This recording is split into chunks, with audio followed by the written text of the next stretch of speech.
오늘의 말씀은 갈라디아서 4장 12절부터 20절까지 말씀입니다. 형제들아, 내가 너희와 같이 되었은즉 너희도 나와 같이 되기를 구하노라. 너희가 내게 해롭게 하지 아니하였느니라. 내가 처음에 육체의 약함으로 말미암아 너희에게 복음을 전한 것을 너희가 아는 바라. 너희를 시험하는 것이 내 육체에 있으되 이것을 너희가 업신여기지도 아니하며 버리지도 아니하고 오직 나를 하나님의 천사와 같이 또는 그리스도 예수와 같이 영접하였도다. 너희의 복이 지금 어디 있느냐? 내가 너희에게 증언하노니 너희가 할 수만 있었더라면 너희의 눈이라도 빼어 나에게 주었으리라. 그런즉 내가 너희에게 참된 말을 함으로 원수가 되었느냐? 그들이 너희에게 대하여 열심내는 것은 좋은 뜻이 아니요 오직 너희를 이간시켜 너희로 그들에게 대하여 열심을 내게 하려 함이라. 좋은 일에 대하여 열심으로 사모함을 받음은 내가 너희를 대하였을 때뿐 아니라 언제든지 좋으니라. 나의 자녀들아, 너희 속에 그리스도의 형상을 이루기까지 다시 너희를 위하여 해산하는 수고를 하노니 내가 이제라도 너희와 함께 있어 내 언성을 높이려 함은 너희에 대하여 의혹이 있음이라. 오늘 본문에는 사도 바울이 갈라디아 교회의 갈라디아 지역에 복음을 전하고 교회를 설립하던 그 당시의 일들이 소개가 되고 있습니다. 그 과거의 일을 사도 바울이 언급하고 있는 이유는 무엇일까요? 그때가 좋았는데, 그때 참 좋았는데 왜 지금 이렇게 됐느냐 하고 이야기하기 위한 것이죠. 바울이 이렇게 말합니다. 12절 말씀에 형제들아, 내가 너희와 같이 되었은즉 너희도 나와 같이 되기를 구하노라. 너희가 내게 해롭게 하지 아니하였느니라. 자, 사도 바울이 이렇게 말하죠. 내가 너희와 같이 되었다. 즉 나는 너희와 같다. 우리는 하나다. 그리고 이 말씀에는 또 어떤 뜻이 들어있냐면 내가 예수 그리스도를 만나고 그의 복음을 영접한 다음에 누구보다 율법에 얽매였던 나의 삶이 그 율법의 요구들에 대해서 자유한 그런 진정한 자유로운 삶을 내가 얻게 되었다. 그래서 나는 유대인이지만 어쩌면 이방인들과 같은 그 율법에 얽매일 필요가 없는 그런 사람이 되었는데 이제 내가 너희에게 당신들에게 간절히 바라는 것은 너희가 나와 같이 되기를 구한다. 자, 그러면 무엇입니까? 여기에서 바울이 이 갈라디아 교회 성도들에게 너희가 나와 같이 되기를 원한다. 내가 너희와 같이 된 것처럼 너희가 나와 같이 되기를 원한다 했을 때 그 갈라디아 교회 성도들이 바울과 같은 유대인이 되기를 원한다. 이런 말일까요? 아니죠. 너희가 나와 같이 이런 참 자유, 복음 안에서의 참 자유, 예수 그리스도께서 이루신 그 참 자유를 누리는 그런 삶을 살게 되기를 원한다 하는 것입니다. 바울이 원하는 것은 갈라디아 교회의 성도들이 예전에 바울이 전했던 그 참 복음으로부터 벗어나서 스스로 율법의 종이 되기를 원하는 그러한 성도들이 되는 것이 아니라 오직 예수 그리스도의 종이 될 뿐 다른 그 무엇에도 자유한 자가 되기를 간절히 원하는 것입니다. 그래서 바울은 지금 갈라디아 교회의 성도들을 처음 만났을 때의 그 행복한 기억, 그 감격을 다시 한번 언급하고 다시 상기시켜 주는 것입니다. 왜요? 그때 그 모습이 진정한 복음의 공동체의 모습이었기 때문입니다. 사도 바울이 갈라디아 지역에 복음을 전할 때 그 당시에 바울은 심각한 육체의 약함, 곧 육체의 연약함이 있었습니다. 그것이 무엇이냐에 따라서, 그것이 무엇이냐에 대해서 많은 학자들이 다양한 견해를 밝힙니다만, 몇 가지 견해들을 좀 종합적으로 볼 때에 그것이 아주 극심한 안질이었을 것이다 하는 그런 추론이 상당히 많이 또 나왔고, 또 그것이 그나마 여러 가지 그런 추론들, 정확히는 알 수 없죠. 우리가 바울이 이것이다 라고 말하지 않으니까.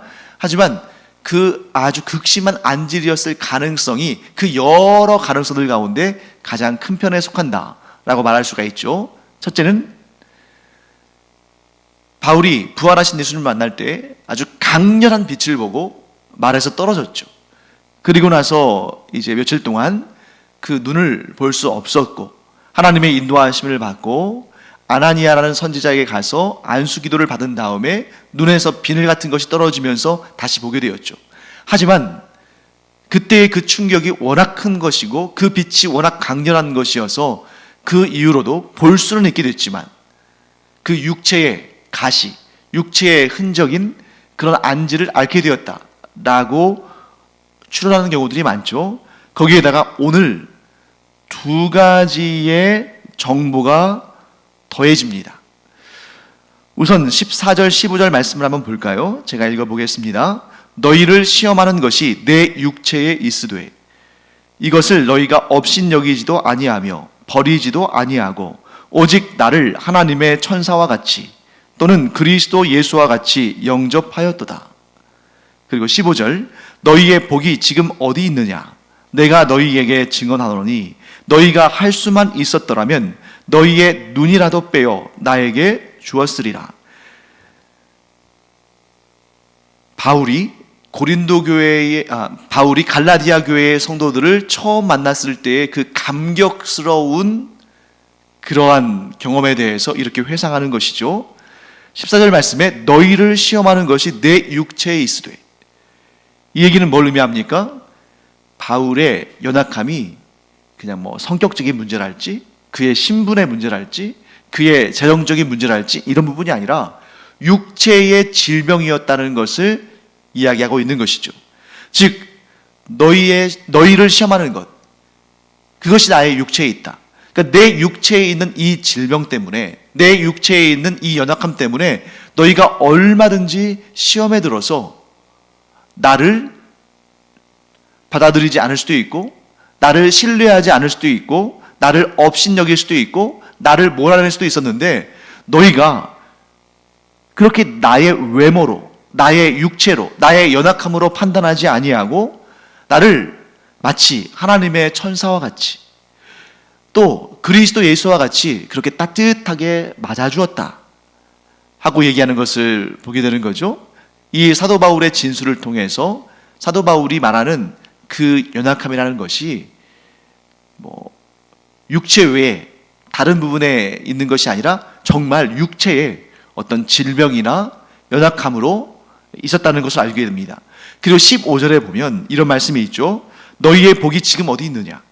내가 너희에게 증언하노니 너희가 할 수만 있었더라면 너희의 눈이라도 빼어 나에게 주었으리라. 물론 여러분, 여기에서 너희의 눈이라도 빼어 나에게 주었으리라 라는 표현이 좀 이렇게 은유적으로 모든 것을 다해서 나를 돕고 섬기고 나를 유익하게 하려는 마음이 너희들에게 있었다, 이렇게 표현할 수 있지만 굳이 바울이 눈이라는 그러한 언급을 한 것을 보면 사울의 그 육체의 연약함, 그것이 눈과 관련되어 있을 가능성이 굉장히 커지는 거죠. 그러니까 다른 여러 가지 비유의 방법들도 있는데 굳이 눈이라는 요소를 통해서 그들이 바울에게 참으로 친절히 또 사랑을 베풀면서 그를 잘 대접했다는 사실을 우리가 이 상황을 통해서 알 수 있는 겁니다. 그래서 요점은 이거죠. 바울에게 육체의 심각한 질환, 연약함이 있었으나 갈라디아 교회 성도들이 육체로 사도 바울을 대하지 아니하고 그가 가지고 온, 그가 들고 온, 그가 전하는 그 복음의 본질에 마음문을 열고 바울을 받아들이고 바울이 전하는 복음을 믿고 그들이 신앙생활을 시작했다라고 우리가 볼 수 있는 것입니다. 자, 그런데 15절 말씀에 이렇게 언급하죠. 너희의 복이 지금 어디 있느냐? 이 말씀도 그렇게 쉬운 말씀은 아닙니다. 너희의 복이 지금 어디 있느냐? 자, 그러면 전에 있었던 복이 지금 어디 있느냐 하고 묻는 것이겠죠. 전에 있던 복은 무엇입니까? 육체로 나를 대하지 않고 영으로 나를 대해서 나의 육체의 연약함이 너희에게 걸림이 되지 아니하고 내가 전하는 이 영의 복음, 이 육체가 아닌 영으로 전하는 복음을 너희들이 받아들인 것이 너희에게 진정한 복이었는데 그 복이 지금 어디 갔느냐? 왜 너희는 영으로 시작했다가 육으로 마치려고 하느냐? 너희는 왜 복음 안에서 자유자가 되었다가 다시 너희들 스스로 율법의 종이 되고자 하느냐? 하는 그러한 바울의 안타까운 심정이 이 말씀 가운데 담겨 있는 것이죠. 너희의 복이 지금 어디 있느냐? 너희가 누리던 그 참 자유가 지금 어디 있느냐? 너희가 소유했던 그 구원의 진리가 지금 어디 있느냐? 하고 말하는 것입니다. 다음으로 바울은 이 갈라디아 교회 공동체에 몰래 들어간 거짓 교사들의 교활한 수법에 대해서 말합니다. 17절 말씀이죠. 그들이 너희에게 대하여 열심 내는 것은 좋은 뜻이 아니요 오직 너희를 이간시켜 너희로 그들에게 대하여 열심을 내게 하려 함이라. 자, 이 거짓 교사들의 모습을 통해서 우리는 아주 중요한 정보를 얻게 되는데 그것이 뭐냐면 사탄의 교활한 전략, 사탄의 교활한 전략이 어떤 것인가 하는 것을 이 거짓 교사들을 통해서 알게 됩니다. 몇 가지를 제가 한번 정리해 봤어요. 자, 이 거짓 교사들이 이 갈라디아 교회에 은밀하게 침투한 것처럼 사탄은 우리에게 은밀하게 다가온다. 눈치채지 못하게 다가온다 하는 것입니다. 그래서 가짜, 가라지, 거짓 복음을 심어 놓는데 그것을 눈치채게 누구나 쉽게 깨닫게 한다면 아무도 사탄의 그 간교하고 교활한 전략에 속아 넘어가지 않겠죠. 그러면 사탄은 어떻게 해서 그런 교활한 전략을 성공시키려 하느냐? 자신들이, 즉 사탄이 그 악한 무리가 전하는 그 내용이 진짜와 아주 흡사하다는 거죠.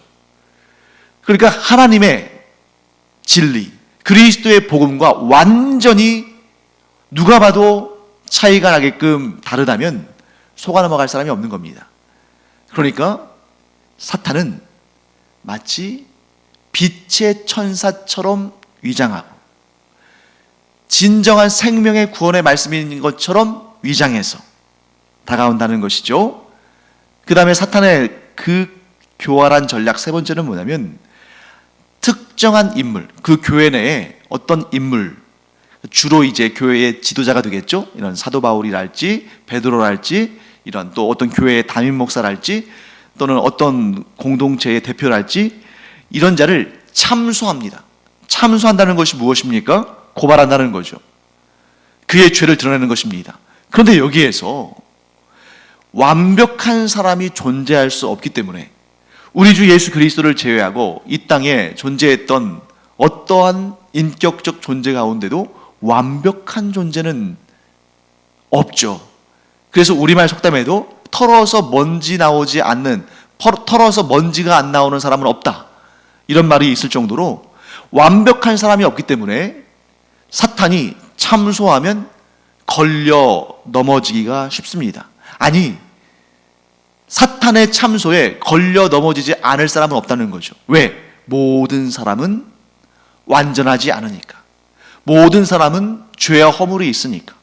그래서 사탄이 그것을 드러내면 걸려 넘어지는 것입니다. 뿐만 아니라 있는 것을 가지고 참소하기도 하지만 전혀 있지도 않은 그런 거짓 증언으로 참소하기도 합니다.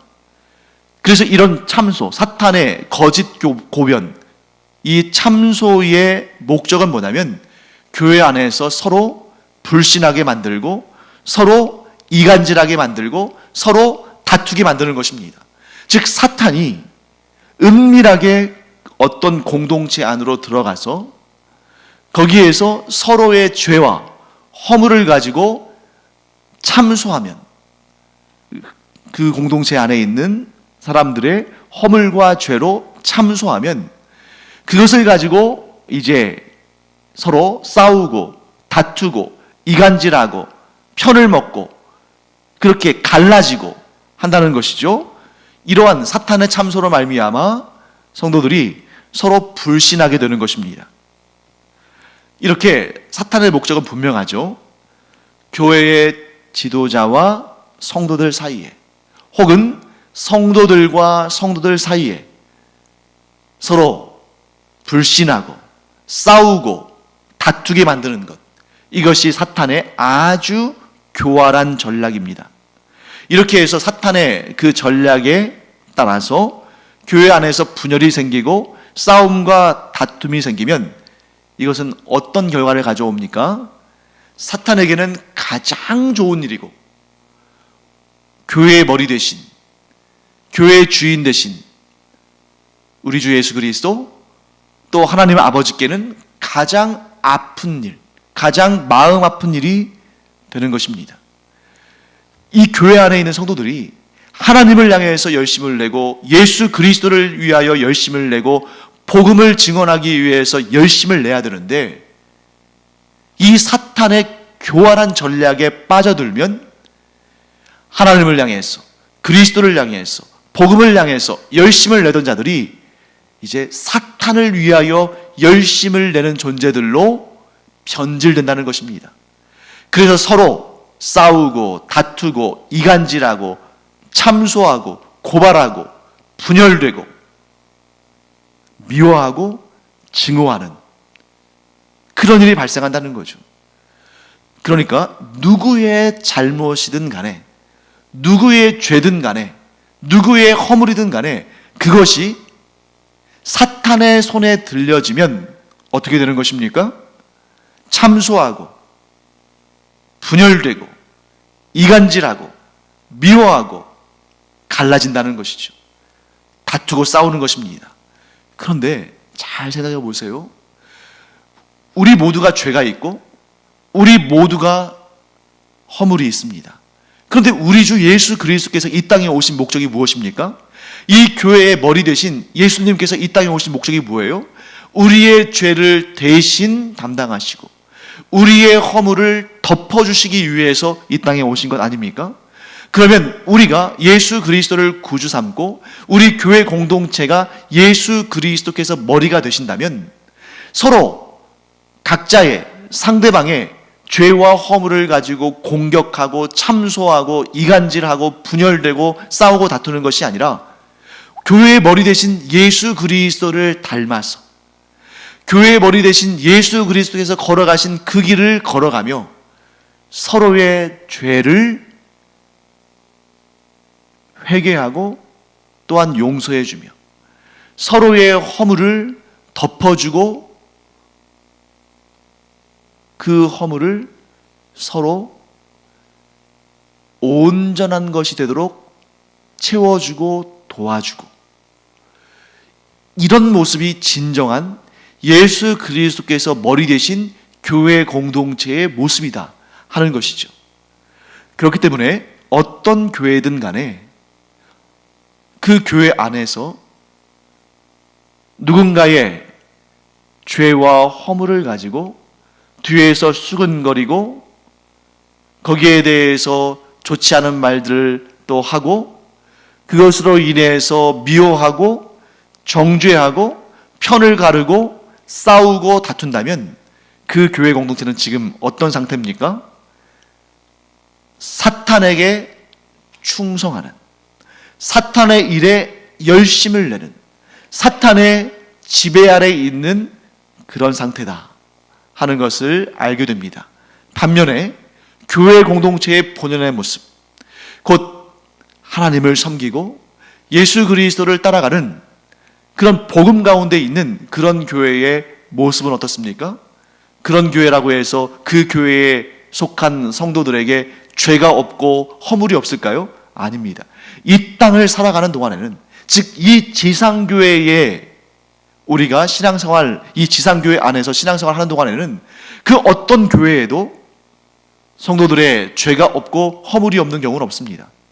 그런데 진정 예수 그리스도께서 머리 되신 교회 공동체, 진정 하나님의 일에 열심을 내는 그런 교회 공동체라면 그 공동체에는 죄와 허물이 없는 것이 아니라 그 죄의 짐을, 그 허물을 서로 고백하고 회개하고 짐을 대신 지어주고 용납하고 용서하고 함께 사랑으로 하나가 되는 그런 공동체라는 것이죠. 그런 공동체가 진정 예수 그리스도께서 머리 되신 온전한 공동체다 하는 것을 우리가 알게 되는 것입니다. 이처럼 교회는 좋은 일, 하나님께서 기뻐하시는 일, 곧 그리스도께서 이루신, 그리스도께서 본을 보이신 그 일을 사모하고 열심을 내는 것이지 결코 사탄을 이롭게 하고 사탄이 원하는 일, 사탄이 즐거워하는 일에 열심을 내는 그런 곳이 아니다.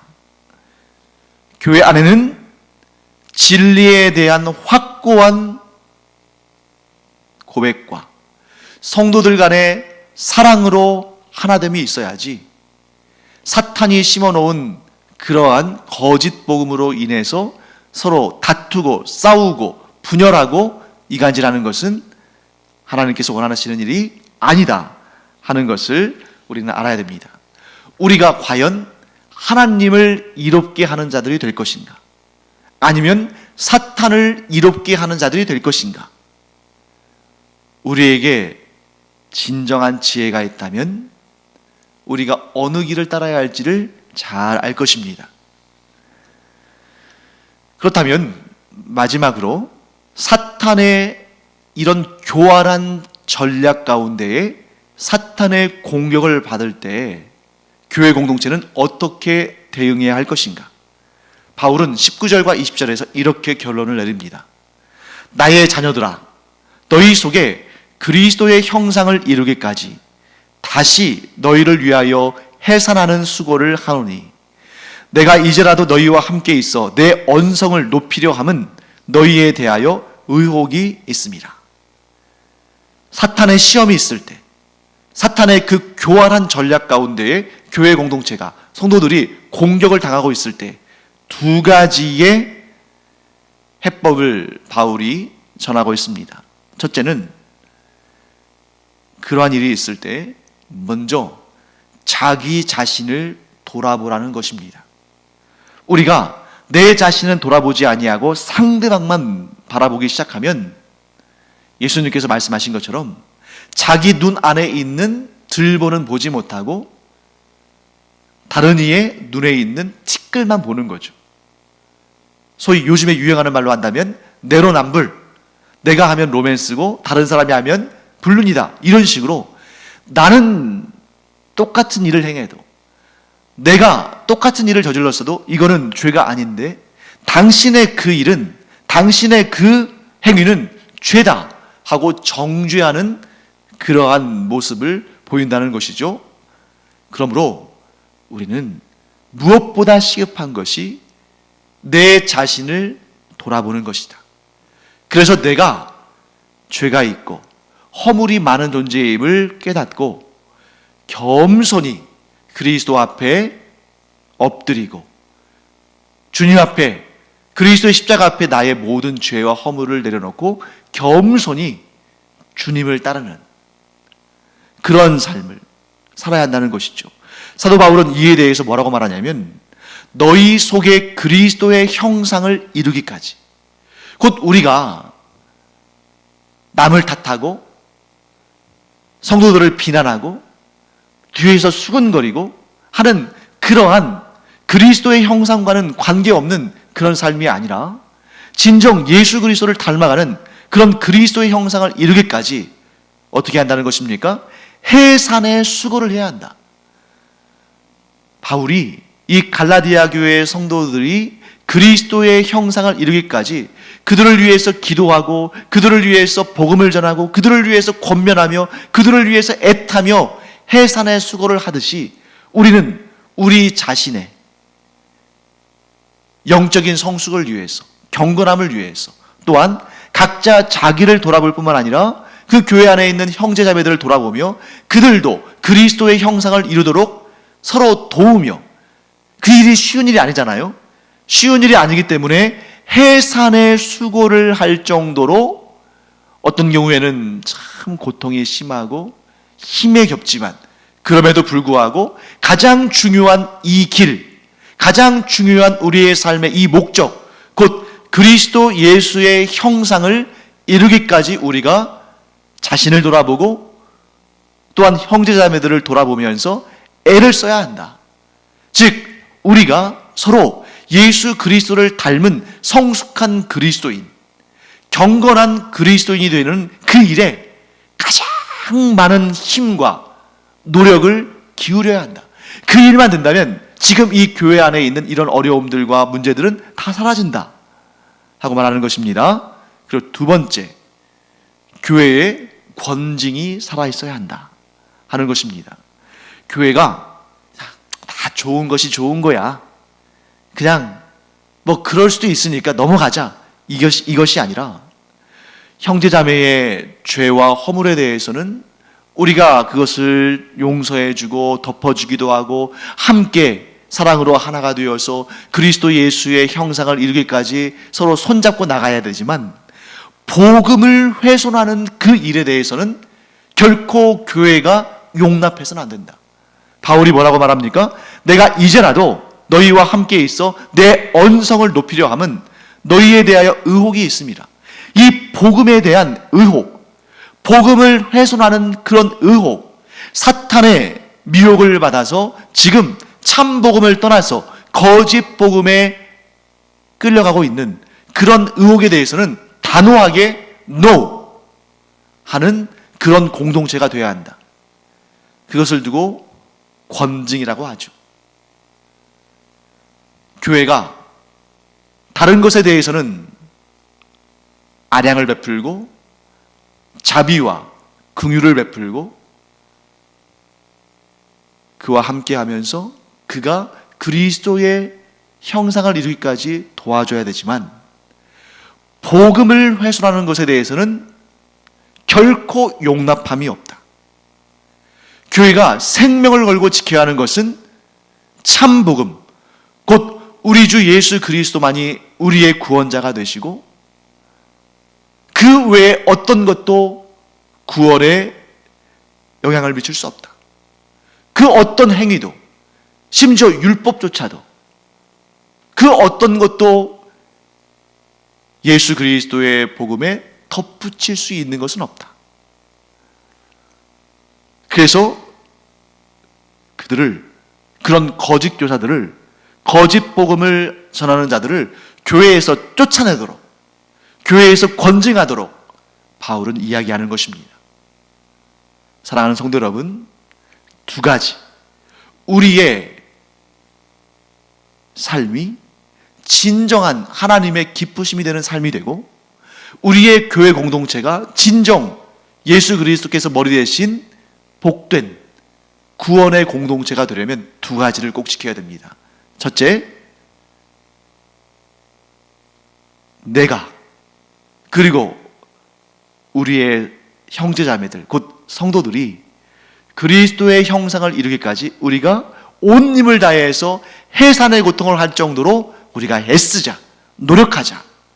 둘째, 복음을 해치는 그 어떠한 행위도, 그 어떠한 사람들도, 그 어떠한 가르침도 교회는 용납하지 않는다. 이 두 가지를 우리가 지킨다면 사탄의 그 교활한 전략을 물리치고 우리는 온전한 교회 공동체를 이루어갈 수 있습니다. 진정한 성장과 진정한 성숙이 있는 교회 공동체를 이룰 수 있습니다. 우리 신제주 강염교회가 나아가 이 제주의 온 교회들이, 나아가 이 나라 이 민족과 전 세계 모든 교회가 이 두 가지를 지킴으로 말미암아 하나님께 칭찬받는, 하나님께 존귀 쓰임받는 그런 교회 공동체가 되기를 간절히 축원합니다. 기도하겠습니다. 하나님 감사합니다. 우리 성도들이 각자 그리스도의 형상을 이루기까지 스스로 노력하고 또한 형제자매들이 그리스도의 형상을 이루도록 돕는 그러한 복된 공동체가 되기를 원합니다. 또한 예수 그리스도의 복음 외에 그 어떤 것도 우리가 용납하지 않으며 그 복음의 어떤 훼손도 있지 않기를 저희들은 간절히 사모합니다. 하나님께서 이 교회 공동체를 지켜주시고 그래서 하나님께서 기뻐하시는 교회 공동체로 성장하며 성숙해 나갈 수 있도록 은혜 더하여 주시옵소서. 감사드리며 예수님의 이름으로 축복하며 기도합니다. 아멘.